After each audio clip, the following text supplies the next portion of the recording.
in Tuscany right now and answering you guys' questions as always, but this one was a really good one and perfect for our setting, which was, Brendon, how do you find inspiration? Well, obviously, Tuscany is helping right now. Denise and I are on vacation, part of our summer vacation, and stopping over here, and it's just stunningly gorgeous. But it's a really good topic because, you know, you guys see it all the time, all the content I produce, the podcasts, the 6 different books, the 20+ online courses. Like, how do you do all that? Well, you have to learn to set up your life for inspiration. Inspiration is not something that hopefully will happen one day and you come up with the greatest idea of your life. You have to consistently put things into your life to generate that level of creativity and inspiration that happens on an ongoing basis, that gives you ongoing breakthroughs, and that's the way I think about it. You know, on this trip, let me share 4 things that we're really thinking about to get inspired. All right, number 1 thing that I think of with inspiration is adventure. Because what we often think about is, well, I'll just be inspired by, picking up social media and I'll scroll through things and that will help me become more inspired. I'm like, no, that will help you become distracted or become someone who mimics other people. Instead, I think one way to really get inspiration in your life is to break your pattern of routine and do something that is adventurous. So Denise and I, this morning, we went on a big hot air balloon ride, which was spectacular. Yesterday we did something more simple. We took a long bike ride, but kind of adventurous, I would say, here in Tuscany. But we're always trying to figure out, what's something that we can do physically to activate our brain, our body, our breath, our movement, because from that it opens up your brain, opens up new ideas and thoughts. So 1, begin with some type of adventure. Have you scheduled any adventurous things in your life over the next 6-7 months? And if you haven't, then you can't be surprised that you're not having better breakthroughs. Number 2, I would say, to draw inspiration, revisit and learn about history. These places that we're seeing in Tuscany are, 700 years old, 1,000 years old, which is pretty epic, right? And if you think about that, a big piece of learning of life is visiting history. When we were in Florence, we checked out all this amazing locations that, from where Michelangelo and Leonardo and some of the great artists and really standard bearers of culture emerged from, and we learned so much. I just felt like we were constantly learning on that and seeing all this artistry from history. Art history especially is really inspiring to me, and I got all these new ideas of things that I want to create or do based off of that. So I think studying history, I've just also finished another book of the week, and I studied 4 US presidents and how they handled conflict and challenge in really times of crisis. And learning from history has always been something that inspired me to want to be a better artist, but also a better creator and a better leader. There goes Denise. She doesn't know I'm filming, but she's a really huge inspiration for me because she loves all things art and culture, and she's always getting me to work out and take care of myself. And it's kind of like watching a wild animal right now. I feel like I'm a guy on one of those Discovery Channel things, but that girl right there has been one of the great inspirations of my life. I love you, honey. Look at that. Yes. The grapes.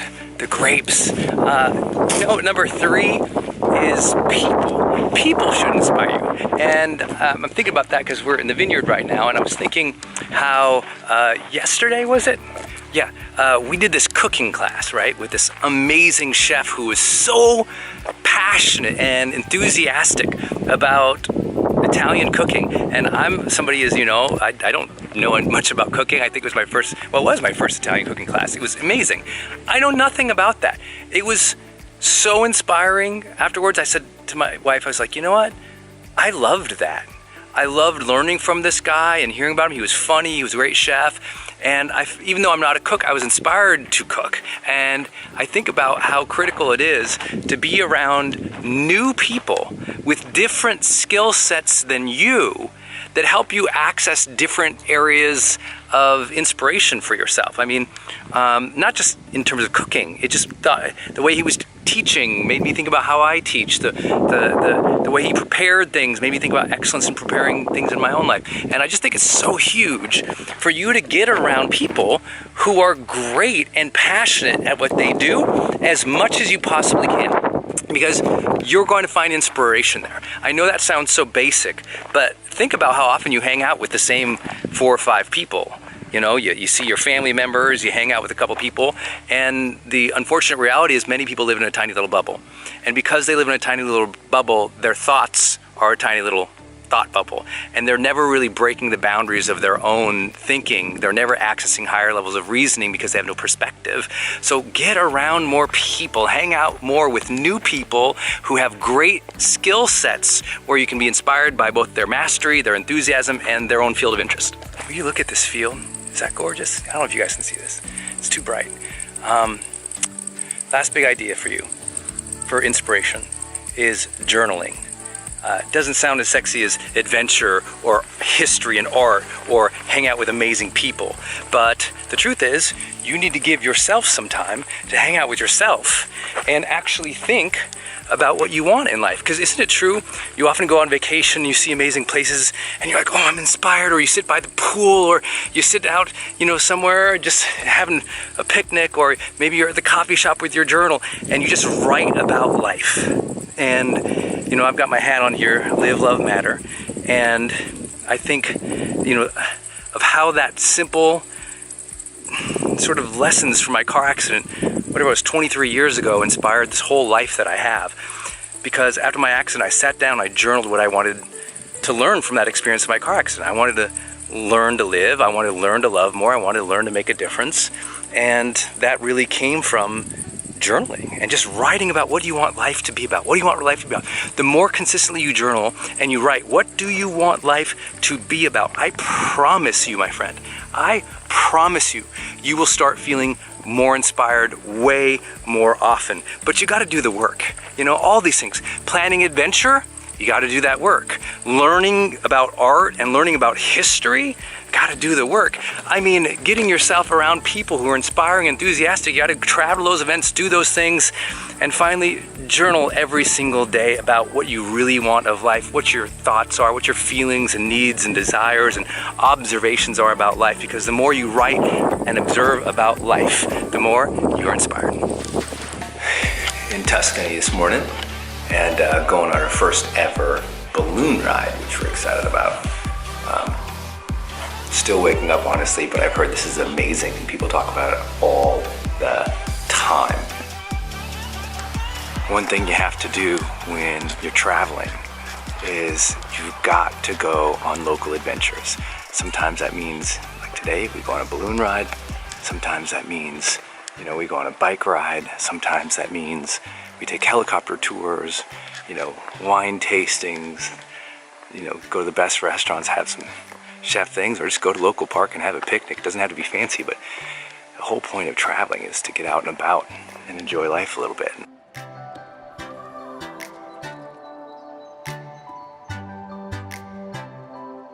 So, this cute girl and me, that's gonna be our balloon.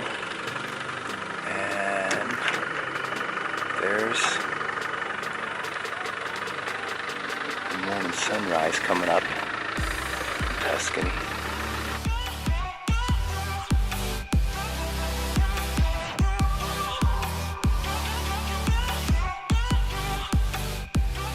Sunrise on this side.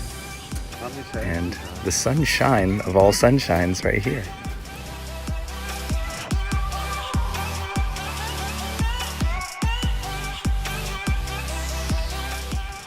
Wasn't that smooth? Mm-hmm. It just came down so smooth, and then, I think he landed like right over there. Kind of touched the ground really softly, touched it again, and then put a little more air in it and bounced it right onto the back of his trailer in like one smooth dance move. And now they're letting the air out. And that's our balloon adventure. Hey, my friends, it's Brendon Burchard. Thanks for joining me this morning for a very important topic as we discuss some of difficult topics of life. Those topics of loss, of grief, of dealing with tragedy, difficulty, struggle, loneliness, of how do we carry on when bad things happen? How do we find strength and grace and peace in some of the most difficult situations and moments of our lives? That's a big topic today. I encourage you today to enter and frame this conversation in your own mind, to develop your own mindset and attitude towards these conversations before we even have them, because that is one secret, in fact, to dealing with difficulties of life. To set our minds in advance, to set our intentions in advance, to think through and contemplate, how will I cope with that? How will I face that? How will I endure that? That ultimately is one of the great strengths of consciousness, of presence, of intention, of anticipation that allows us to deal with some of the worst issues of life. So let's enter this as a community, positive, to have a beautiful conversation. Let's do it from a perspective of knowing that we're going to deal with some unpleasant emotions that might come up. And let's face that willingly with trust and faith and gratitude, because I'll share one thing that's beautiful about loss and grief. And that is, you only experience those things and feel those things if you had something and you were connected to something that you enjoyed, something that you felt was important, something that was beautiful, something that was meaningful to you. And so you had a sense of meaningful connection, and something maybe shifted or changed, but that was a beautiful gift. I do want to set the stage a little bit more too, because I probably have a different perspective about this conversation. And many of you have heard about, and I know I got a lot of questions in advance. Are you going to talk about the 5 stages of grief? And no, I'm not. If you've studied Elizabeth Kubler-Ross or the work or the ideals behind the 5 stages of grief, if you haven't heard of that work before, the idea that there's these 5 stages: denial, anger, bargaining, depression, and acceptance. I'm more of the mind of Elizabeth, who came up with that idea and wrote about that so compellingly. Towards the end of her life, she mentioned that she wished that it had never been framed as stages, because as she wrote about and spoke about towards the end of her life as a theorist and a person who had given hospice care, she thought, I wish everyone didn't think there were these stages you're supposed to go through. Some of you feel like you're supposed to feel great by now. You feel like, well, I should have moved through these stages. I should be okay by now. And some of the greatest, moments of grace that you ever allow yourself in life is the grace of time. The grace of allowing, like every single person here, if you look at what we're doing here, these Zoom tiles, every person here will cope with grief differently. Right? Everything I'm going to share with you today is just by nature going to be a generic nature. Everyone will cope differently. And if you're still struggling through and you think, geez, I should be in the stage of acceptance by now, I want to let you know, the person who literally came up with the idea of the 5 stages of grief wished it wasn't called stages, because she thought everyone deals with it differently. It's not sequential. These things become circular in time, and not everybody feels all of these emotions either, right? The people who I've lost in my life, I've never yet had the sense of anger toward. I didn't have a sense of anger that thing happened. I didn't have anger towards my father dying. And I know that might sound completely crazy to people, but that wasn't an emotion that I experienced with death. Partially because of the way that I have faced mortality throughout my life. Not everyone goes through all these stages. So I want to set that frame off the bat. Everybody copes differently. There's no right or wrong way to experience loss. There is, however, a healthy way to re-engage life. We know from 50 years of psychological study, and you all know it inherently and innately, that there's ways that we cope that are healthy, and there's ways that don't make us feel good, There's things that we do that can lead to less ability to continue on with life in a happy way. One of the most important and powerful frames I can give you for loss and grief, above all else and above everything else, is conscious anticipation. Conscious anticipation. Consciousness or awareness in life is so important if we're going to cope well. And what we usually mean when we speak about that, especially with loss and grief, is having the ability to anticipate that it will happen. Okay? That it will happen. That if you haven't faced your own mortality and your own death yet, I deeply invite you to do that at some point. Face your mortality, your own personal mortality. Most people have never had a conversation about death in their own mind with themselves, let alone contemplating that maybe they would lose a parent one day, or a sibling one day, or a job one day. In other words, in a spiritual practice, we would talk about this as a concept of awareness to impermanence. You've heard that phrase before, awareness to impermanence, that nothing is permanent. That in a lot of spiritual principles, you might think of, well, what is permanent maybe is if it's God, or if it's universe, or it's the Tao, or the way, that there might be something spirit that is permanent, but in the human experience, in our natural world, things are impermanent. Can you face that? Can you face that? Can you anticipate that?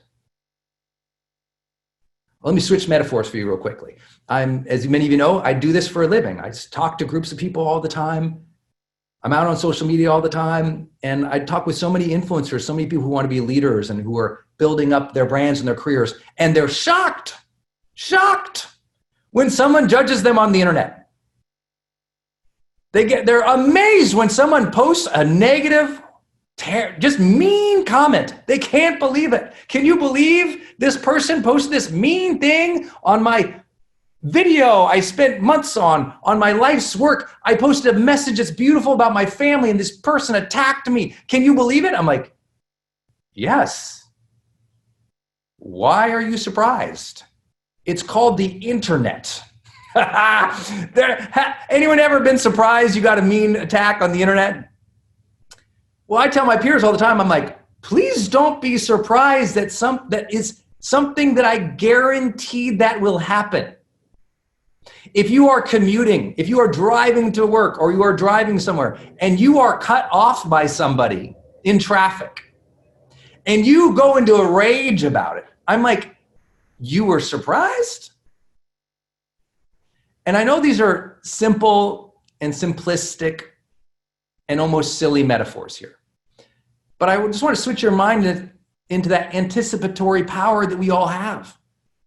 That when we actually anticipate, oh, this is going to happen, we are way more capable of being centered than when we don't anticipate it. I'm not saying there will not be shock. I am not saying there won't be heartache. I am not saying there won't be incredible, fear or denial or regret or sadness. But what I'm suggesting to you now is find peace with the inevitable. If we can find peace with the inevitable in advance, we are more able to cope. Switching metaphors again. We have a lot of people in this group here who served in the military before. And as you know, I've been blessed to coach some of the highest level groups in the military across all branches. And the way that they deal with what is about to come, when it is just like one of the most difficult missions or projects or tours of their lifetime, is they rehearse it over and over and over and over again in their mind and in practice and in the field. They get comfortable with what is going to be an uncomfortable, unpleasant, potentially terrorizing situation. I don't pretend that's easy. And that's one reason I love the military, their willingness to do what is incredibly difficult to protect the freedoms that we all enjoy. But I will share, there's some kind of power in that. And I had that. When I was a 19-year-old kid and I had my car accident, it forced me to face death. Any fans here of philosophy? Anyone ever read philosophy? Well, if you've never really gotten into the study of philosophy, I hope you will. And you'll know chapter 1 in all of philosophy, almost across all philosophers in the history of the world, chapter 1, if we could generalize, says you're going to die. Now let's talk about life. That's like the fundamental of philosophy. So I read so much, I got comfortable with the fact that I was going to lose people and there was going to be loss in life. Anticipation. Now I know this does not sound really like motivating, but that's not the point here. The point is to say, can we anticipate it?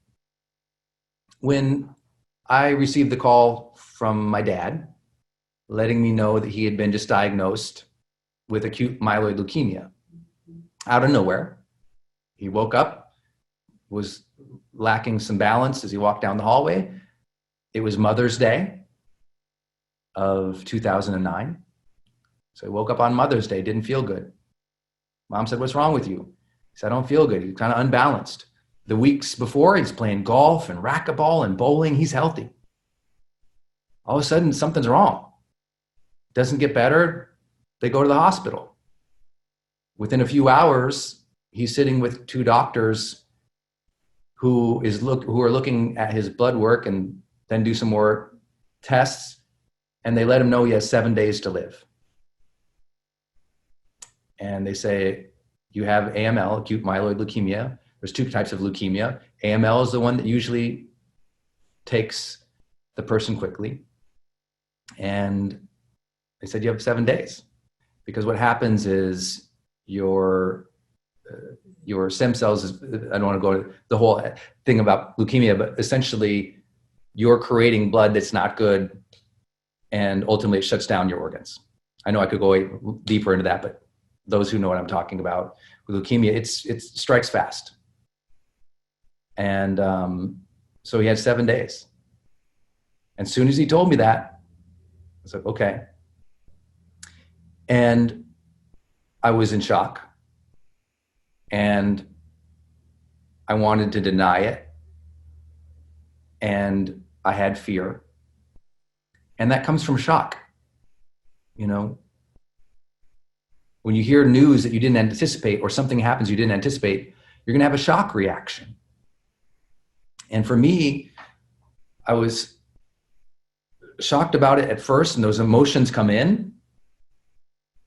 And by the end of the conversation, though, as I felt those emotions come up, I also was releasing them because I'd already contemplated my father's passing years earlier in journaling activities of how I would think of the passing of people.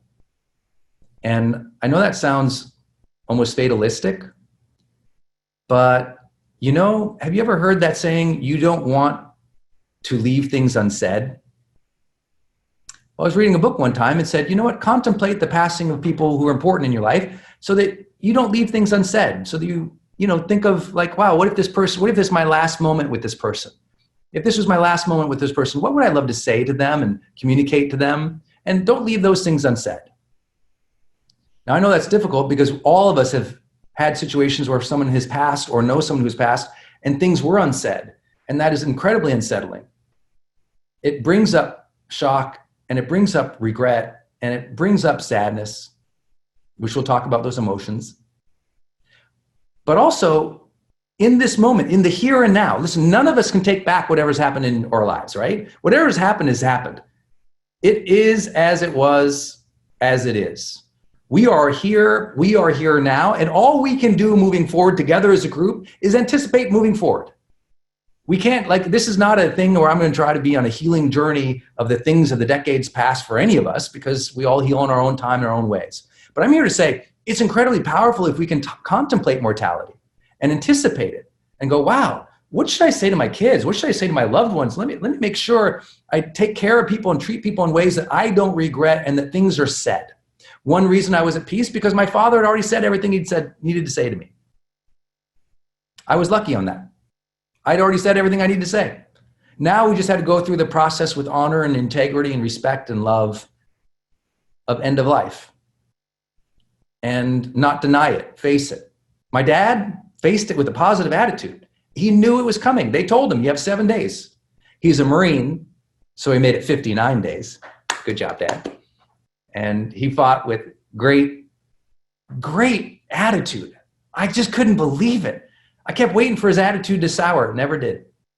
Couldn't believe it. He anticipated the end, and he anticipated how he wanted to face it. And it was incredible. And I was lucky to witness that. And I want to let you know, I've also witnessed the complete opposite in care before. Been with families where it was the opposite. And that wasn't right or wrong either. It is, people cope with the end of life is the way that they can. And for those of you who've cared for someone at the end of their lives, I want to let you know that caregiver guilt is something that if you are facing it or you've ever faced it, that's okay. That's entirely normal. And that you need to grant yourself the peace of knowing you did the best you could at the time with what you knew.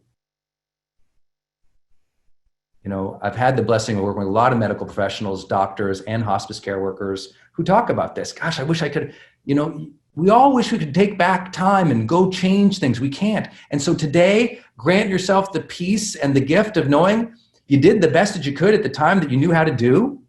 They did the best they knew that they could. I wish, you know, that was the first time I've ever cared for somebody personally for months on end with leukemia. I wish I knew more about leukemia at the time. I didn't know. So some things I would have done differently, and Dad would have done differently, and my family would have done differently. We did the best we could, and so did Dad. And I want to let you know that no matter what you have dealt with in grief in the past, your family or others' loss, losing a job, your divorce, your breakup, your loss of job, listen, you were as conscious as you were at that moment. You did what you could, and you need to give yourself grace, because please listen to me, my friends. At that time, you were in shock and you were coping. And if you just need a little science from, you know, Brendon right now, let me drop some science on you. A stunning fact that when people are in shock or coping, they don't always perform at their highest level best. Oh my gosh, did the performance guy just tell us that? And say it's okay? Yes. I'm letting you know it's okay that you weren't absolutely phenomenal and perfect, and other people around you weren't absolutely and phenomenal and perfect. It's okay if you were getting divorced and the two of you fought. It's okay if you're getting fired and you screamed at your boss. It's okay. Whatever happened, you now must go, I accept it as it was. I'm at peace with what it was. I did the best I knew how at the time. And even if you don't believe you did the best as you could at the time, it doesn't matter, because yesterday's darkness didn't rise with the sun today. You're in a new moment. You're in a new moment. Your cells are new right now. This spirit, this energy, if you take a deep breath in, that air you're breathing, that's fresh. But I want to let you know, we're in the here and now. Take grace and connection with the moment for yourself. We've all had pain. We've all had sadness. We can allow the moment now to refresh us. A moment now to have a new feeling, a new emotion, a new sense about ourselves, a new belief about ourselves, a new faith in ourselves, a new faith in the world right now. This is a new moment, and with new moments, there's second chances. And with new second chances, there's new abilities to begin anew.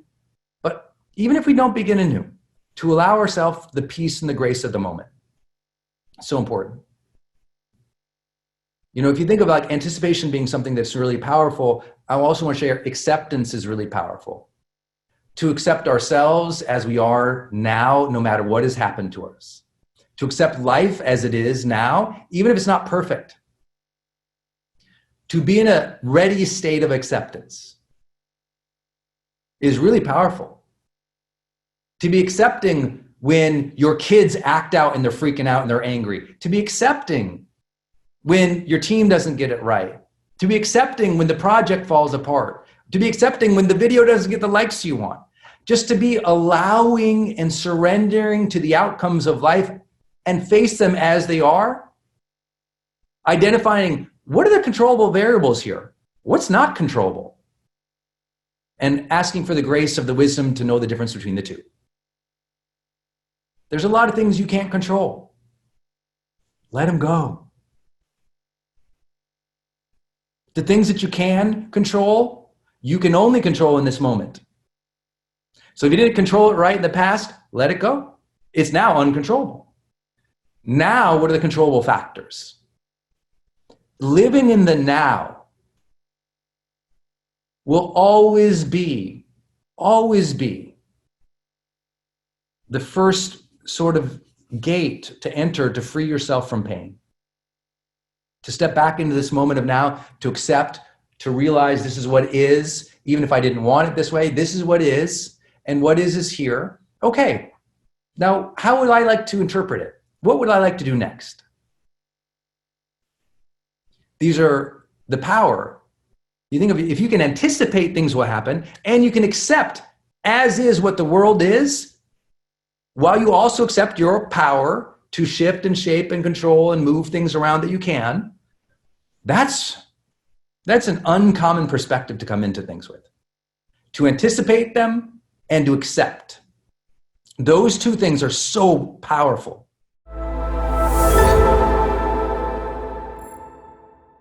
I'm really excited to talk about this month's topic, which is how do you create remarkable and long-lasting friendships? And I'm talking about the kind of friendships that you love, the friendships that bring you alive, that bring you that connection, that help life feel more even meaningful, that help you progress and feel supported, help you be seen, help you feel a true connection with not just others, but with humanity, because the people around you are awesome. And when the people around you are awesome, you know you feel better about life. But we also went through this crazy last 18 months where so many people were isolated, where we had so much turmoil, so much conflict, so much in just uncertainty and fear in the world, where I really believe friendships really elevated, and you could see whether or not you had great friends throughout this pandemic or you didn't. You were able to see whether or not you got the support that you needed, whether or not you were able to maintain your sense of vibrancy in some of those times of aloneness, whether or not you had people who cheered you on when you decided to make a transition, start something new, or the kids left the house, or you got sick, or something was going on that was difficult in your life. We look to our friends. And I think that this is a very undervalued conversation in mental health. So much about the mental health conversation is appropriately about self-awareness, it's about mindfulness, it's about taking care of our stressors, and a lot of it is that solo work that we all have to do for self-mastery. But I can tell you that the great universities of the world, the psychology department is right near the sociology department because they go together. Like, we are social beings. And when you lose that social connection with the world, which usually starts through lack of disciplined habits with your friends, then suddenly life loses its color. And I think this is so important. You're going to hear me talk about friendship today in a way you probably haven't heard before, very much from what we would call a high-performance psychology perspective. And I think you're going to love this. So if you've been struggling with friendships in your lifetime, not either having enough friends or not having the quality of friends that you've always wanted, this is a serious conversation today. I can't imagine a time, at least in my life so far, where friendships were so incredibly important. I get to share some of the things that really have worked, not just in my life and my friendships, but in studying this work deeply over the years, in recognizing how many people are entrepreneurs, high achievers, people who are trying to make great impact in the world. You're here today, and sometimes that journey can feel very lonely, or when you get to the top, it can feel lonely, they say. And I'm like, I kind of believe what my friend Brian Tracy and mentor said to me one time. He said, if it's lonely at the top, you did it wrong. I thought, woo, that's good. That's good, because maybe sometimes we value today progress. We value today getting things done. We value that top mountain of achievement. And then we look around and go, oh, nobody really knows me. I don't feel a connection to others. Yeah, I got the thing, the house, the car, the bank account, the accolades, the Instagram page, and all of a sudden, though, something's missing. And friendship is one of the greatest vehicles to the real psychology of well-being that we talk about here at GrowthDay. And I'm going to share with you a secret today, just a simple phrase. You're going to go, oh my gosh, that's why my friendships aren't going right. So you're going to love this session. I say that triangle, right, of well-being that we talk about GrowthDay. Aliveness is one of the things we all want after we had everything else, right? Another thing we want is connection. We're not after casual friendships here today. We're at like, how do I create authentic, deep, trusting, vulnerable, fun, real relationships? Because how many of you have ever had friendships that turned out to be fake? You thought you had a good friendship, and that thing turned out to be not so good, or poisonous, or, you know, somebody like they weren't loyal to you as a friend, or they lied to you, or, you know, something went wrong. You thought, what? How could that happen in that relationship? And I always tell, like, friendships are a science of relationship. Right? It's about how you create relationship with others. And I'm going to give you, again, a phrase that will really help you with this today. And then if it's true that we want aliveness and connection, this triangle, another thing that we want is meaning. Well, meaning isn't achieved just by living your purpose each day in your own head. Meaning is achieved through a social relationship network. My sense of meaning is, do I feel connected to the world? And the world isn't an abstract thing. It's not like I feel connected to the oak tree. It's like, no, I mean, did you make your difference in the world? That's going to be served and answered through your social impact, your relationships with others. And I have to tell you, I've been coaching people for 20 years of my life now, and a lot of people have one friend. You know, in the United States, unfortunately, the number of people with 3 good friends has declined over the decades. You're like, 3 good friends? Oh, we got to talk about that. Because some people stumble into friendships or hope for friendships. Just like some people hope to have a loving relationship. Just like some people hope to have a good job. Just like some people hope that, you know, they get healthier. And then there's strivers who take life a little bit by the reins and say, no, let me architect that, let me build that. And I'll give you my own examples today of where I sucked at friendships. And I had to learn, how do you do them? And how do you create them? And once you know how to create and craft them, life really opens up for you. And it becomes not just more alive and connected, but more meaningful. Like a sense of meaning happens when we have a tapestry of social relationships that are real and impactful. And then, of course, in the middle of that triangle, you always see me draw out growth. That your friend should be lifting you up, not pushing you down. Your friend should be inspiring you to get better. Your friends should have your back, but also be willing to challenge your face. You know what I'm saying? Like your friends are and should be one of your primary growth drivers in life. Most people choose ambitious goals to be their growth driver. Oh, I'm gonna do something that's hard, or I'm gonna try to achieve this amazing thing. I'm gonna try to become a millionaire or make this difference or build this company or, you know, have this type of family. And it's this external climb, this thing they're trying to achieve.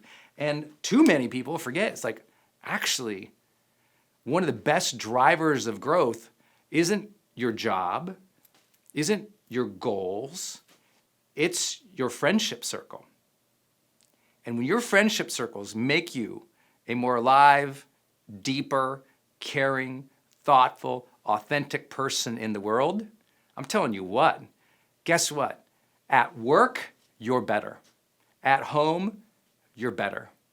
Your art gets better. Your sense of life lifts. Let me share with you what I really believe to be the two central problems of friendship. Okay, the two central problems of friendship. The first one is a failure of each of our own. Like, I'm just taking this on myself as well.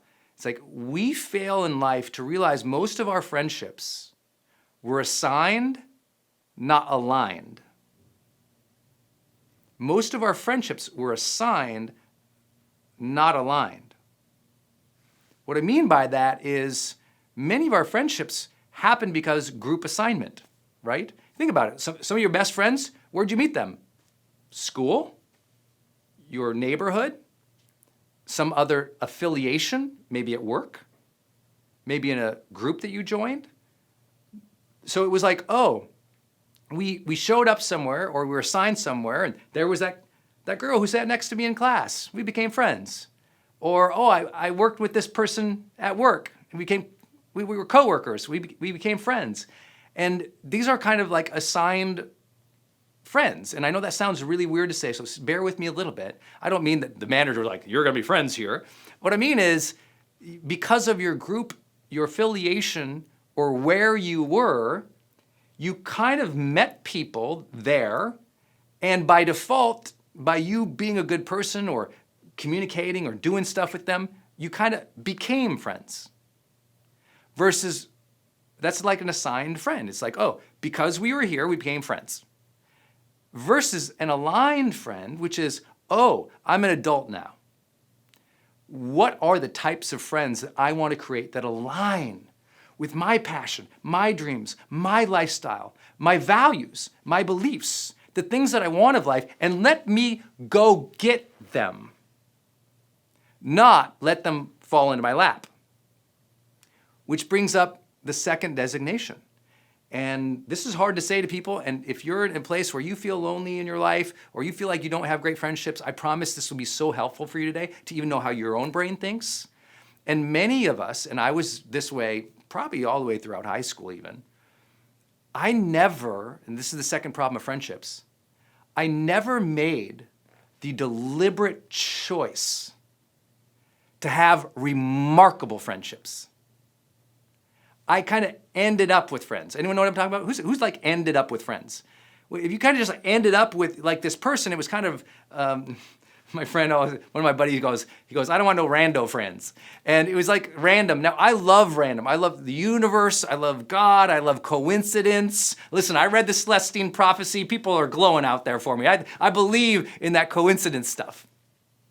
But I can also share with you, like if you just allow randomness in your life all the time, you'll always feel a sense of mediocrity too. We have to stretch. We have to choose our life. And to choose our life, we have to be deliberate and go, what kind of life do I want? I would like you to learn to architect your ideal friendships. And can you get all of them, and will all your friendships be perfect? I'm not that guy. I'm not here to promise everything's gonna be sweet and perfect and peaches in life. I am here to suggest, though, that if you haven't deliberately chosen the types of friendships that you want, that's a problem, especially if you're an adult, right? And that's the thing is, we're not encouraged to do that. Think about how much time people were feeding your ears with the idea you had to be really thoughtful about the career you choose. How many of you ever had more people tell you more times about be so thoughtful about the school you choose, the career you choose, but no one ever said as much, be very thoughtful about the friends and the friendships that you build. And that's why we have a lot of high achieving people who are lonely their whole life. Well, think about your career. What are you going to be one day? Very rarely, what's the type of social network you're going to build around you? What's the type of friendships you're going to architect? What are you going to be proud of in terms of your friends in the future? What do you want your friends to achieve? What do you want your friends to experience in life? Not just what they give you, but what are you going to give out too? What kind of friendship do you want to create and experience? How do you want your friends to actually interact with one another? Have you ever thought about that? We spend so much time, if you're a parent and you have 2 kids, you're so worried about how they interact, right? I know people who've never even thought, how do I want my friends to interact? I mean, they might think, you know what, we shouldn't put them in a room at a party because they have this history, that background, but very few people are like, I'm gonna actually teach my friends how to be friends with one another. Now, I know some of you might be like, this guy sounds like a control freak. I'm like, I am, but I'm a happy one. You know what I'm saying? I think this is such an important area to architect. Most friends have never talked about how to be friends. They just go, you want to go to lunch? They go to lunch. They talk about the weather, the waiter, the food, what's going on. They leave. And there's no architecting. There's no, I think of like social systems are things that can be shaped. You all think like at work, right? How much we talk about at work, building a culture. More books and more people have spent time on this conversation of building culture at work and never the culture of a friendship. Isn't that weird? I don't know where along the line we lost the conversation and the desire to choose to build awesome friendships and a culture of friendship. Meaning not just friends. Most people think of, I want a friend, right? When you're in high school, you just want a friend, right? You just like, at least I was like, can I get one?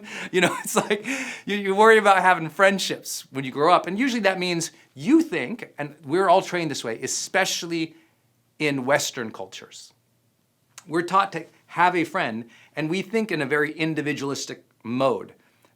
I and this person are in relationship, and then you have another friend. I and this person are in relationship. And maybe you go out and you try to get them together and we have a party. But even at the party, it's individual nodes, me, that friend, and this friend. And I don't get trained as I'm getting older to think as a systems social architect. Oh, wow, look at all these nodes, if you will, these friends. If I like each of these people and I have a relationship with each of these people, why don't, in some way, I weave them together and create a tapestry of friendship where I'm actually connecting the dots and creating a culture of friendship. See, we don't think like that, do we? I was a very kind of solitary child. I was kind of in my own little world. I don't know about you all, but I was definitely, I would be like an introverted kind of child. I kind of kept to myself. I like to play with my toys kind of by myself. In elementary school, from what I can remember, I was kind of solo, Brendon. I didn't see social systems, right? I was in a class with kids and a teacher, and I had a relationship with the teacher, and I had a relationship with this person or that person or not, but I couldn't see the class. I couldn't say, oh, like this group is kind of like this. Instead, it was just like, she likes me or she doesn't. Teachers like that. I didn't see the system. Today, I'd like you to try to see the system a little bit. See the system of the friendships you've built in your life. See the system at play at work. See the system of your culture or your nonprofit or your company. When you can start seeing a bigger picture and get out of your head a little bit, now something happens. There's connection, there's community. See, everyone says, I want community. I'm like, well, you can't be an individualistic person in the community forever. You have to elevate to seeing the system. If you'll never be a community member or an effective one or a helpful one if you can't get out of your head. Well, I'm saying that not as judgment to you, that was me. So there's no judgment here. If you don't have friends, I'm like, I'm telling you my story too. I was a solo person. I was in my own head. I couldn't see the class. I couldn't see the system. And so I felt apart. And because I felt apart and I couldn't see what was happening and I didn't know how to engage, I was lonely. And then when I finally made a connection with a friend, that friend became my life. Later on, that perpetuated into, some of you guys know my story of my first breakup with my high school sweetheart. I was destroyed because that was my one person, right? That was my one node in the world. And then when that relationship fell apart, I fell apart and became depressed and suicidal. And so how we relate with one or multiple people can completely shape our mental health. I know you already know that. And so I had to learn, wow, one, I don't want to ever be dependent on one friend. I want to build a support system. You ever heard that language before? No one says, go build a supporter. I want you to listen to the language of successful people. When successful people are speaking, they never tell you, go build a supporter. They say, go build what? A support system, a support network. Oh, I got to get out of single node thinking. A node is one individual unit, and I got to get into the system. I got to stop thinking, does Sally at the class next, does she like me? And if she likes me, my whole life is good or bad or ruined. And I got to go, there's a class here. There's an energy, a vibe, a spirit. There's rules and norms. There's a culture here that is happening. How do I want to participate in this? And how do I want this culture to happen too in ways that I can affect? What do they want? And we all have to start thinking about that more in a society in which we're supposedly connected, but we've actually become individual nodes in the network.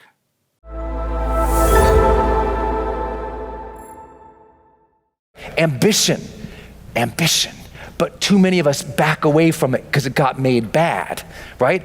I was scared to have ambition because you know what? If you have ambition too big for your britches, people start insulting you. Who do you think you are? Oh, you think you can do that? You don't even have any skill at that. You think you can do that? You haven't even had their training. You don't have the degree. You don't have the experience. You don't have the background. You don't have the social following. You don't have the environment. You don't have the money. You don't have the bank account. You don't have the credit. You don't have... And people start puking on you when you share your big dream with them. You're like, hey, look, no, listen, I'm trying to go up here. This is where I want to be, right here. I got this dream, it's huge. I got this ambition, this dream, this hunger for more. And immediately people seek to see whether or not you are qualified. And they judge you based on your past of qualification versus your present of how you show up. I don't judge anybody on their past. Actually, let me see how you show up right now. Because everybody in this room, how many of you all screwed up a bunch in your life? I mean, oh man, I'm such a screw up. It's so great. We're all screw ups in some ways or another. But how are you showing up now is the question. How hard are you willing to work now? What's the discipline you're willing to put in now? Yes, gain that knowledge, skill, and ability, but your ambition, everything I do, everything you see me do at a public level, I had the ambition for a mission, but I didn't have the skills to do any of this. Everyone thought I was crazy. I'm gonna leave a safe job out of grad school. I got a safe corporate job. I wouldn't say a safe corporate job, but it was a good job. And I liked it, and it was a good job, and it had a clear, sort of a very clear path to rising. And I had something else I wanted to do. So I quit that job, and everyone else said I was crazy. I wanted to go write books. I had never written books before. I didn't know how to do that. And then I decided my first major book was going to be a work of fiction, a book called Life's Golden Ticket. And I'd never written a parable before, but I remember reading The Alchemist and being so inspired by Paulo Coelho's The Alchemist. You all read that book? I hope you all read that. It's now the 7th most read book in the history of the world. It's unbelievable, right? So and the longest running book on the New York Times in history is now The Alchemist. And I remember reading that book and I thought I related with the storytelling in it. And I wanted to write Life's Golden Ticket, but not tell my story, my accident, but rather tell the story of a character going through change. And I got this blessed meeting with a big famous author in San Francisco. And I was so excited. I mean, because I've been wanting to write. So I went and had this big meeting with this big fancy author. I wore a suit and I got all dressed up and I was so nervous. And I sat and I talked with this person, and he's hearing me describe very passionately why I want to write this book and what my life's message is about second chances. Because Life's Golden Ticket is really a story about second chances. And so I want to tell a story about second chances. And I was so excited. And I'm telling him, and he goes, so wait, this is your life's message? I go, yeah. And he says, you're really passionate? I go, yeah. And he goes, but you've never written fiction? I go, no. And he goes, Brendon, I'll never forget, he goes, Brendon, do not risk your life's message on your freshman effort at fiction. Fiction's hard. I admire that you want to write this book and that's your dream and that's your ambition and that's your goal, but you don't know how to do that. Ambition's really hard. People go to writers' conferences for their lives. They get creative writing degrees. Like he said, everyone in this building, I mean, we spent decades trying to figure out how to do fiction, and you're just gonna come and write this fiction book. I don't think that's a good idea. I think you need to write a nonfiction book. And what happens is we have this big aspiration, but because we don't know the how, sometimes someone tells us you don't know the how, so what do? If you don't know the how? Yeah, you minimize it. You drop it back down to here. Maybe you drop it back down to here. Maybe it's like here. It started up there, but you didn't know the how, and you let other people drop that down. So I listened to the guy. I said, okay, I guess you're right. It's true. It sounds logical to me. I don't know what the hell I'm doing. So maybe I shouldn't risk my life's effort. So then I spent 2.5 years struggling in San Francisco trying to write Life's Golden Ticket as a nonfiction book. And it was like pulling teeth. I couldn't get it, it wasn't working. And then it was so frustrating. And I was like, I need to figure this out, because it was the time I was about to leave my job and everything, and I was putting everything at risk. I said, okay, the timing all turned out, went back to my childhood home where I grew up, tiny little home, tiny little bedroom, writing on my mom's sewing room table at the time to complete the book.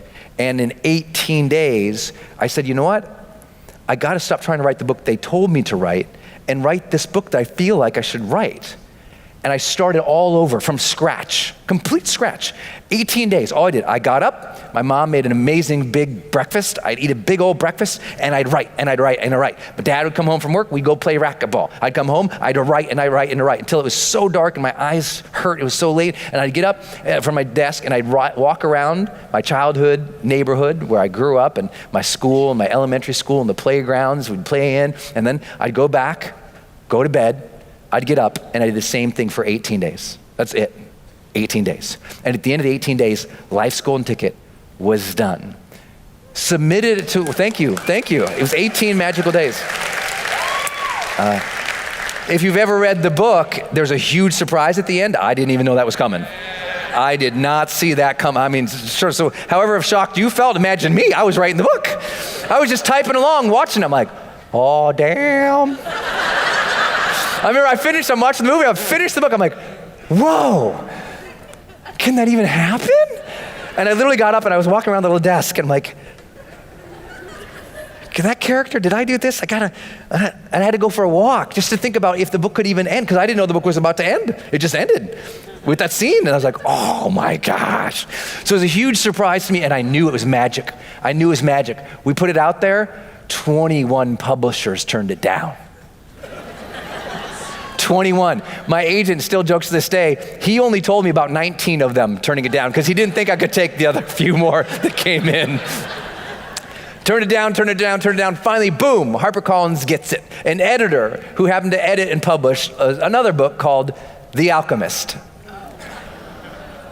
fell in love with Life's Golden Ticket and gave it a shot. We put it out there, and I got this dream to be this big author. I'm gonna go. We launched Life's Golden Ticket. I have no idea, none, what I'm doing. Put the book out there. We get a bunch of quick early hits because I had all these promotional partners in these nonprofits we were donating money to who supported the book. Got it out there, boom, charts on Amazon, really great. Next week, no one's buying it. Totally, I mean, this ambition just keeps getting stomped down. No one likes your book. Big author says it's stupid. They're all turning it down and it doesn't sell. Think about what that can do to your psychology. Think about me now saying I'm a writer after the book doesn't do well, after everyone turns it down, after they say don't do it. Think about that, where that could have directed me. But your ambition is your own. And your ambition has to be free from all of that negative. If that's a real ambition, you got to own that ambition. Psychologically, I was a writer. I said I was a writer. I said I was a writer on days I didn't write. I said I was a writer on the days they all turned me down. I said I was a writer when that guy who was a big name fancy writer who'd been on all the big shows, including Oprah, told me I was kind of crazy, and I walked out of his office all dejected. I was still a writer. Sometimes what really gives us the greatest amount of motivation is when we got the guts to actually allow ourselves to tie some of our identity to what we're doing. And we're told not to do that because it can bring discouragement and heartache. But the counterintuitive things is high performers to a T, the top 15% who I interviewed, they said, oh no, they were comfortable tying up their identity in what they were doing. They were comfortable. It didn't mean it always turned out great. It didn't mean they always felt great, but they were comfortable owning it, right? They were comfortable owning what they were doing. They owned that, and because they owned it, the motivation was there. Because you know when the motivation isn't there is when your ambitions are half-ass. When you kind of want it, you kind of don't. And that's why you kind of work for it sometimes, and sometimes you kind of don't. Because psychologically, you haven't allowed yourself to own the ambition, to feel it inside and say, that's part of me. I'm going to make that happen come hell or high water. I didn't care the first book. I said, maybe the next book, maybe the next book, maybe the next book. Didn't matter to me. I was going to keep on that ambition because it was important to me. You've got ambitions important to you and your family and the people you're serving. And it doesn't matter what I say or the person to your left or right says. If you own that ambition, you pursue it, and you pursue it with full heart. And when you pursue it with more heart, that ambition, that keeps sparking over and over and over. You don't have to rev yourself up because it is you. This can be your day for personal growth. This can be that day you committed to and you remember and you go, that was the day I got myself a community. I got better coaches. I committed to making my life the absolute best that I could. This is that day. Make today your growth day. Click the button on this page and sign up right now.